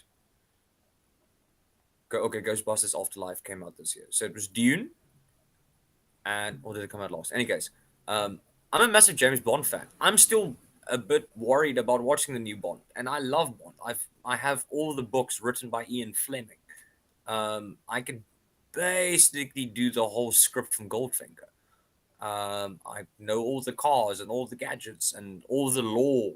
I also read Ian Fleming's biography. It's one of my most favorite franchises. It's one of the reasons I initially said if I study political science at university, I would like to work in the intelligence service. Even though in real life spies don't do James Bond shit, but it was still that fantasy of being a spy, working in international intelligence. But I'm worried to watch the new Bond because of certain social elements that are being forced onto franchises, and we see it in many, many, many other places. But apart from that, I feel the writing is lazy. How many times? So let's take Ghostbusters 2016 for example. And I'm not going to shit on it just because I like to shit on it, because I really do. But it's sort of lazy writing. So you went, let's take Ghostbusters, sort of keep the plot, but add chicks. You honestly want to fucking tell me you could not think of anything fucking else? That how many millions of money does Paramount and Universal and Fox and all these people have? And that's what you could come up with. That was the fucking best you could do. It was terrible. I'm not even willing to hate watch it. That's how little I think of it. It was terrible. But no, I think, look, I think, going back to the main topic here. Yeah. I think, honestly, I think the whole thing is just overdone. Like, what I mean by that is, like, can we move on from the Will Smith and Chris Rock incident? And the only reason why I asked you now is because, like, I wanted to get another comedian's opinion. I definitely stand on the side of, like, well, no one should get on stage and hit a comedian for a joke. You have a problem with what a comedian said, leave it for after the show. Don't punch him after the show, just talk to him after the show. Don't use violence. And comedians also should be, okay, again, in terms of the context here of what the joke was, maybe Chris knew, maybe he didn't know, who cares? The point is, comedians should never punch down. And that's like a rule in comedy anyway, so there you go. Was it real? Was it not? Look, this is Hollywood. I wouldn't be surprised, and I did mention this before the show, I wouldn't be surprised if it was a publicity stunt. I mean, it is Hollywood. There's a lot of things that don't make sense in what happened. But at the same time, like, to your point, it's like, really, who cares though? Like, this is a slap. So let's say, like, so let's say, could both parties have handled it better? Yes, obviously. Could it have been done better? Yes. Could it have been sorted out in private? Obviously. Don't get me wrong, the memes were fun for a day. Oh, wait. But Wednesday.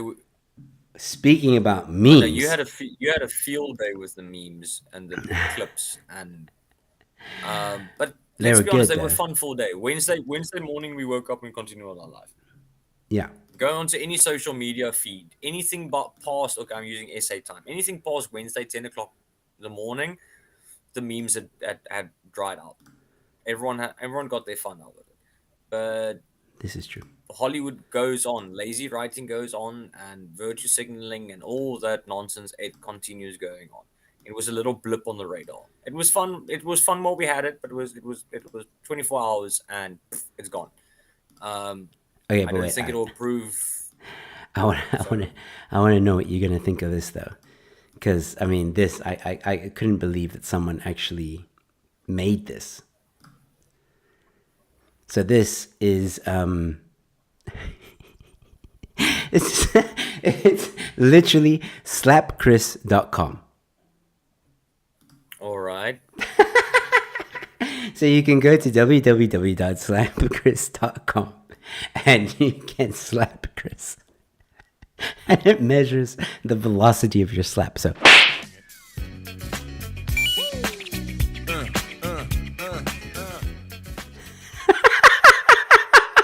I mean, come on, I that's was actually looking forward to listening to this. No, don't get me wrong. I think it's definitely funny and it's very original. But on the other hand, I also want to go. You had a lot of time on your hands to do that, didn't you? exactly. So, and as funny as it is, it does have a very short shelf life. I don't know, think it in does. 10 years' time people are going to play Let's Slap Chris. Well, hold on. no, let but me it is- let me it get is- this it guy is- on because I don't think he's gonna stay long. No, but- Yo, but King. So, I can't hear what the fuck y'all talking about. I have no idea what you guys are talking about. I just wanted to gloat that I'm drinking and having a farewell. And I just wanted to blackify this for a little bit because it's too white right now. There is no Peter Sawanga. There's not even a fucking Bevan Boyson to add some color to this shit. So this is what I came here to do. I love you guys. I haven't been on the show in a while. But also, super chats are still a prerogative. Super chats, please.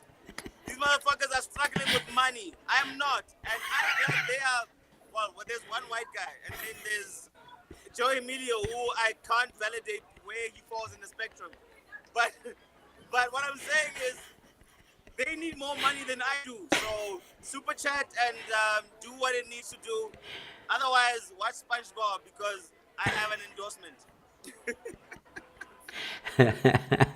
Oh, but it's I always like, great, man. Don't try talking to me. Don't try talking to me because I can't. Like it's yeah. Don't try. Love y'all. Peace and happiness and all the things. Yes, sir. Ladies and gentlemen, that's bloody Obi King. drunk fuck. I know, it's Obi King, ladies and gentlemen. He hasn't been with us on the show in a while, but he's been super busy, and hopefully next week he can join us. Peter super drunk, seems to that's be MIA as well, but that's okay. We're still having a great conversation. It was great for Obi King to pop in for a little bit anyway. Hold on. Peter messaged me something. Hold on. I didn't get anything. But while you're looking, there was something else I wanted to show you. Shit, did I prepare this or did I forget to prepare this? No. What did you do? Oh, no, wait. I can fix it. Okay. So, Cameron, who I hope is still watching, sent in a video, and he wanted us All right. to have a look at it. So I'm just All quickly gonna. I haven't even looked at it yet. Okay, so I'm. Cameron, if we get cancelled, I'm setting your dog on fire. So Cameron, I hope you're watching. This seems to be from TikTok. I have no idea what's gonna happen. So let's. You almost ready? Hold on now. Girls gotta take her time getting pretty. You think all this was an accident? Yes, you were. Emotional damage. All right, that's good, Cameron. That I do approve. Llama approves. The llama definitely approves. I know I really want to read the list of movies Zach has put on here. Movies they can make. Okay, we're all hoping for Constantine 2. I know Keanu Reeves said he would be keen to do it. Okay, it is a long Constantine movie, as great as it is so far gone from the original Hellraiser comics. But if you appreciate it for just being a fun, awesome, like paranormal movie, it's great. Zorro, only if Antonio Banderas is in it, then that's the only person I want to see is Zorro. I don't care if he has a walking frame and is on oxygen. He may only be Zorro. Spawn, We actually had the chat about Spawn on one of the previous shows. Yeah, we did. I think, or was It it would be Pride? cool. Yeah. It would be cool if it's not woke. I think. What else? Yeah, the Crow. Thing is, the Crow sort of needs to be because of his Bruce Lee's son, and he died on set with the gun accident. Someone pulled an Alec Baldwin on him. The Crow's one of those things I wouldn't want to touch, just because of the whole mythos around it, and the movie itself is actually not bad. So it's one of those entities I would like personally. It should be It's kept done as- and it should stay there. What's done with it should Yeah, it just should be its be thing. left. Yeah, I get you. Thing is, Masters of the yeah. Universe, Netflix fucked the animation, so I'm so worried they would fuck the movie as well, a live Probably. action. So I don't want to. They already fucked it up. Don't touch it again. I'm a massive anime fan. Hellsing Ultimate would be great, but it should stay in anime, because the moment Americans tried to make an anime into live action, like Dragon Ball Evolution, they fuck it completely. Yeah, I'm not an anime Same fan. with Castlevania. Same with Castlevania. The animated series on Netflix is amazing. Mobile Suit Gundam's the same. Okay, Joe, you're not a big anime fan, but a lot of anime is one of those things that needs to. The sad reality, anime is amazing. The moment you take a manga, so basically a comic book, and you convert it into anime, it's usually great. But the moment you want to turn an anime into a live action movie, or at least just have Westerners touch it, it comes out No, terribly. I For can't example, imagine how it wouldn't- would be good. Yeah, for example, I wouldn't want James Bond to be an anime. For example, there's just certain styles of there's certain styles of comics and anime and movies that shouldn't be. You shouldn't really cross the streams in that sense. Just they have their mediums and they work within their mediums and keep them in their mediums. Cool. Look, I want to show you a video. Sorry, I know you got a more on the list to go, but I want to show this video No, before we it's run fine. out of time. No, those I was happy after that. So. All right, cool. I want to show this video. Okay, I'm gonna play this game with you and the audience. Okay. All right. Is it real or is it staged? This is not the slap. This is something else. Yeah, I was. Is it real or is it staged? Just watch the video. I'm not even gonna give any context to the video. We'll discuss it afterwards. But here we go. War with Ukraine and Russia. If we had a nuclear war, it would be worth it if it could just save one life. What? Imagine living in a world where people weren't selfish, denying racist, transphobic, xenophobic, misogynistic bigots, where people actually supported democracy and took on their social responsibility. The only way to fight for our democracy is to get vaccinated while supporting Ukraine in the fight. And that is your social responsibility. Everybody. One of the people I look up to, who I've begun to love, is Klaus Schwab. And he said by 2030, you will own nothing and be happy. And I stand with him because I am not selfish. And those who stand against it are selfish.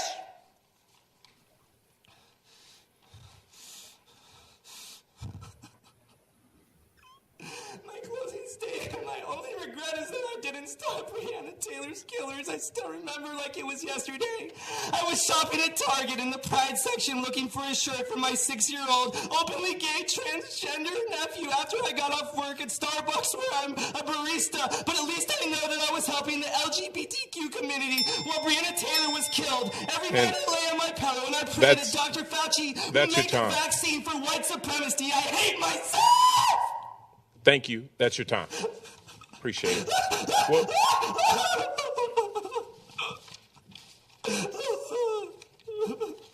I'm gonna take a knee for George Floyd. yeah. Could you do that over there so we can get the next person? Thank you. Okay. If we could, so we'll take like a 5-minute break. Is it real or is it staged? I'm going with staged. Yeah, it is. So this is a guy on Twitter. Just so everybody knows. Let me. War with Ukraine and Russia. Wrong one. Let me just do this quickly. So this is a guy. Staged. Apparently, he You see- goes. If you watch the video, there's a buddy behind him laughing. Yes. Yeah. The That. guy started when I saw him starting. In act, and when you do stage acting, you talk about corpsing. He started corpsing, and they are. Yep.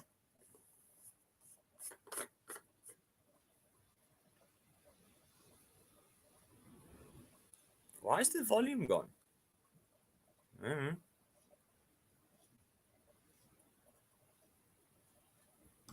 you hear me now? Can you hear me now? Hold Hello. on. Yeah, I can hear now. No, All it right. just went. I can hear you now. It just went quiet for like 30 seconds. Sorry. So yeah. Sorry, you were. So this guy, I'm showing him now, comedian / actor. I don't even know if this profile is real, to be honest. But I don't even know if that's his real name because he's done a few of these videos where he goes to these kinds of hearings and he pretends to be a liberal that's freaking out. The crazy thing is that some of these characters, like, it could really happen because we've seen liberals melt down before, and sometimes they're even worse. No, we have.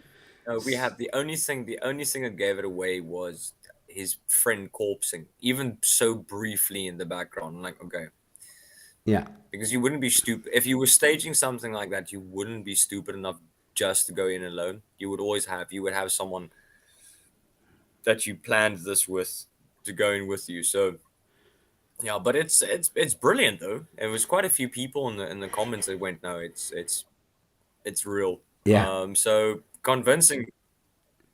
Like I said, that's why I kept quiet for so long. I just wanted to. Yeah, he's got these. He's So, got yeah. a few of these, and they're brilliant, man. Like the way he acts this out and performs it is masterful to say the least. There's one of the ones that I showed you now.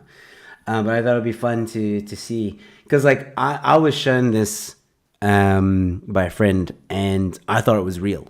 Like I thought this, like, again, that's how good his performance is and that's how crazy of a world we live in, where someone makes this up, goes to these hearings, he's acting. I don't know if the people who are listening believe him or not. I don't know if they're in on it or not. But yeah, they like it just seems so real. So I just thought, would it fool you guys? There's definitely there's definitely. Don't get me wrong. He's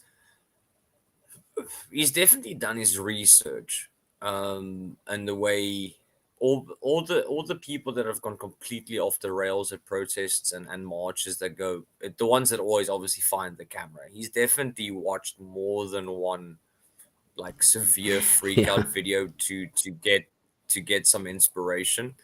And I must admit, his performance in itself, if his friend was out of frame and not corpsing, I would have most likely gone towards Real, yeah.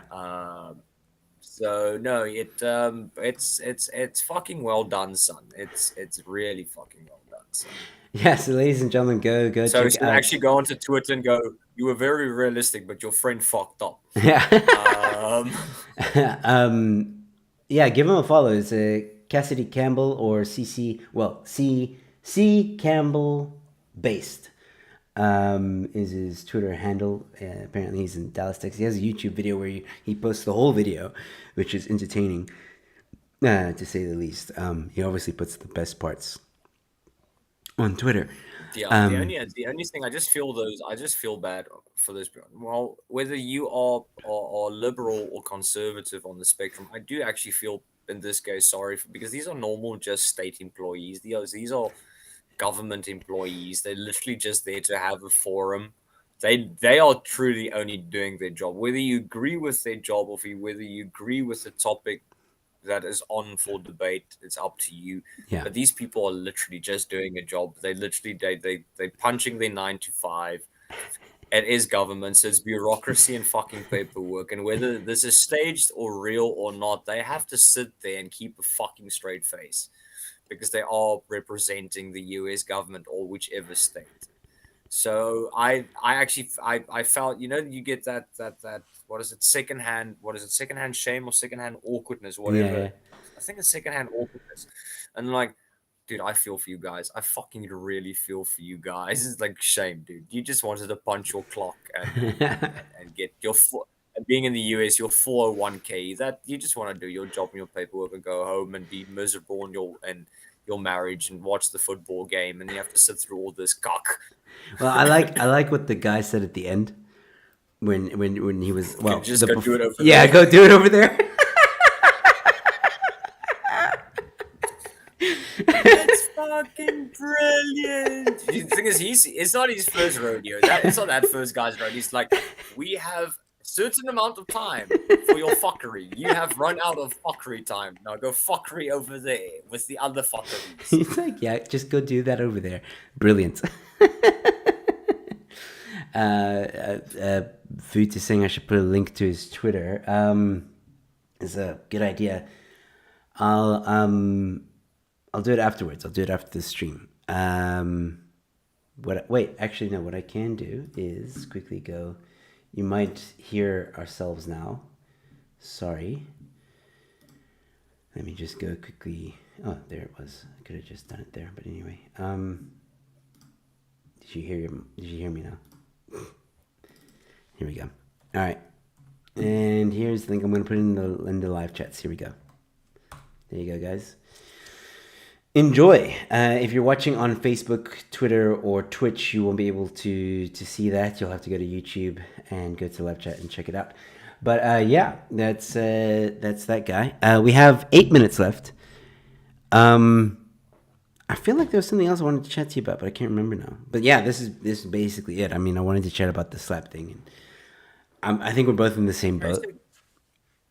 Yeah, I think it sounded like you had another topic. What else happened recently that's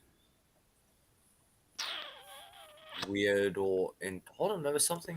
I don't know, man. That was 2 weeks ago. Yeah, I've been sick for like the past 3-4 days, so I really No. No. The only thing I just found very, very funny, the Colin Kaepernick that started the whole one knee taking a knee thing for NFL. He's been out of the game for 5 years, and now he's basically like advertising himself to play in the NFL again.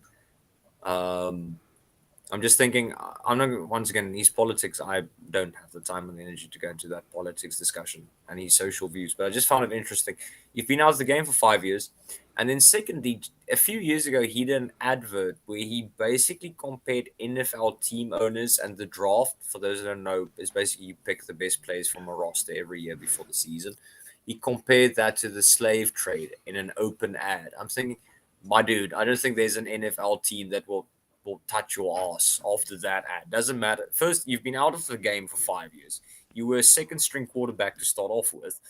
And then you basically did an advert where you compared NFL team owners and the draft to slavery. No, you future-proof fucked yourself. Yeah. And that's also ridiculous. But yeah, I hate when politics gets into sports, man. Like, I couldn't watch sports before. Now I really can't watch sports before. Like, I don't think politics has yet gone into extreme sports, but it will. It's definitely creeped into everything else. I just want to attend to this question here from Mr. E. Is DRSA comment also going to cover proposed ending of state of disaster regulations that are to be maintained? I did discuss that at the beginning of the stream. Let me paraphrase what I said earlier. Still comment on the DRSA website. The link is in the description. Still comment there. There's almost 100,000 comments already. I am going to speak to Rob tomorrow or Monday and get an update on that to figure out what happens with the new draft that's being implemented now from NDZ, which is ridiculous. But yeah, I will get a follow-up from Rob himself and figure out what the situation is there. Sorry, McCall, I just wanted to get to that question. No, it's fun. Yeah, no, No, Zach. Like I said, he was a second stringer. If you look at quarterbacks at the same time as he played, he had the least amount of completed throws. Is this true? And carries and $40 million for sitting on a bench? Yep. Yep. $40 million for sitting. Yep. Yep. Obviously, it wasn't a 1-year contract. I think it was over 5 years, but or 3 years. But still, it's a lot of money for not playing. Yeah. And taking into account this is a sport where you basically have like a defense and an offense, and you swap them, so they don't even play full game times, and you still don't get fucking time. Yeah, politics and sport. I don't know. It's on the one hand, I don't think politics should affect sport. On the other hand, for example, once again, just quickly coming back to Formula One, the Haas Formula One team, which is actually an American team, that made their money and their success with NASCAR and IndyCar, and now they're doing Formula One. Their largest sponsor was a Russian chemical company, and their second driver was basically daddy paid for him to be there. He was by no means good enough whatsoever to be there, but daddy gave the team a lot of money and increased. Now, the owner of Uralkali, now the driver's father, does have the final meetings Putin had before invading Ukraine. Daddy was present, and this, remember, he owns a chemical company. Why the fuck would you be at Putin's table before an invasion? So, for example, with regards to that, I definitely can understand why Haas, as a Formula One team, split with their sponsor and they paid the literally daddy's money driver. You can't really blame them. It does make sense. It doesn't look good. Now, whether it's from a moral point or from a PR point of view, that is up to them. They know what goes on behind closed doors, and I'm not going to speculate whether it was a moral decision or a public relations decision. But the point being is, it makes sense. It would leave a bad taste in the mouth of Formula One fans if you still had a Formula One team with a Russian company, close ties to Putin, racing around a fucking racetrack. I do feel, for example, I watch a lot of football. I do think there is still a lot of racism in football as a whole. And I'm not talking about in South Africa the way we view racism and throw it around. It is still very common in the UK, specifically for players of color, to behold racist abuse from the stands. So having, for example, that type of thing of ending racism in football, and I can get behind that. I can get behind that.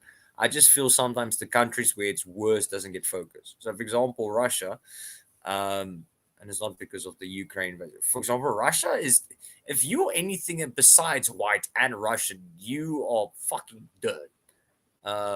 You can play for the biggest football clubs in Moscow. You can be a CSKA Moscow striker from Africa.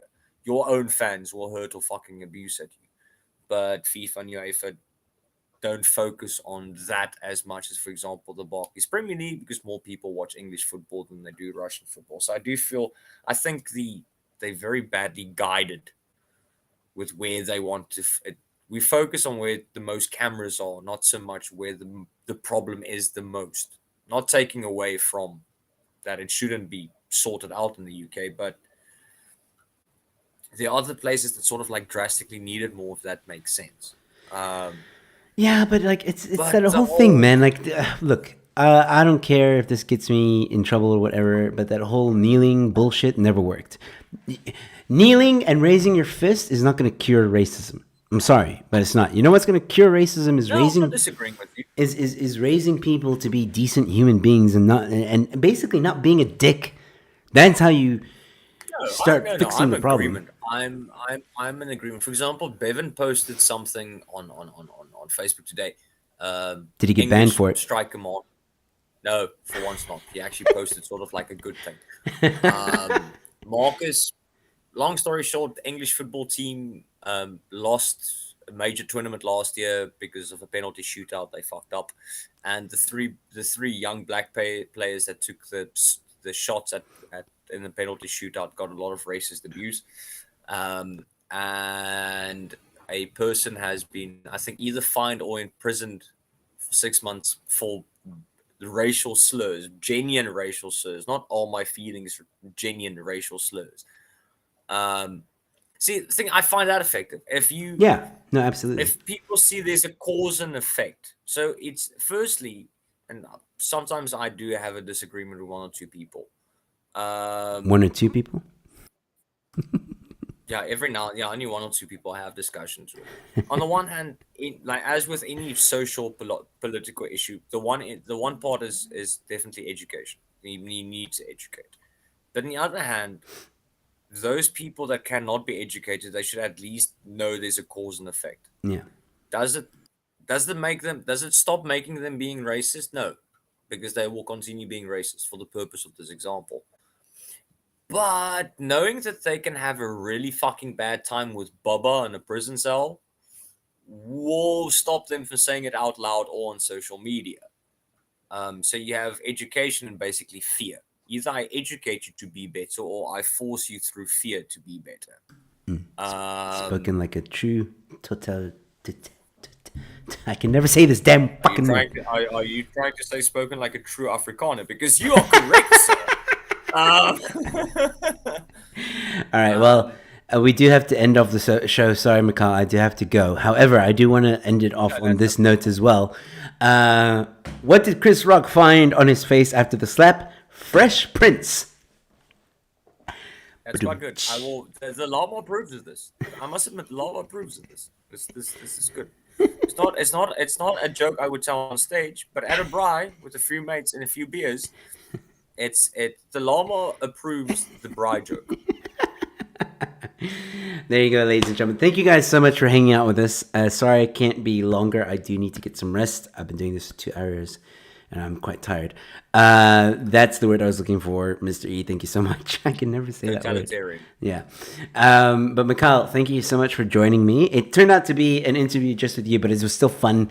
So we still spoke a lot of cock, and we had a lot of fun. Peter sent me like 35 voice notes, so I think his Uber driver kidnapped him. Probably. Or maybe it's his Uber shift to get... But anyway, ladies and gentlemen, thank you so much for hanging out with us. Thank you so much for sharing a laugh and being part of the conversation as well. We hope you enjoyed it. Join us next week, Thursday, where we do Comedians Roast the Headlines. That's where we roast the headlines. So yeah, we'll see you then. I'll be back to regular scheduled shows from next week, ladies and gentlemen, Monday. So I'll see you on Monday. Until then, stay safe, be kind to one another, and we'll see you at the next one. Cheers.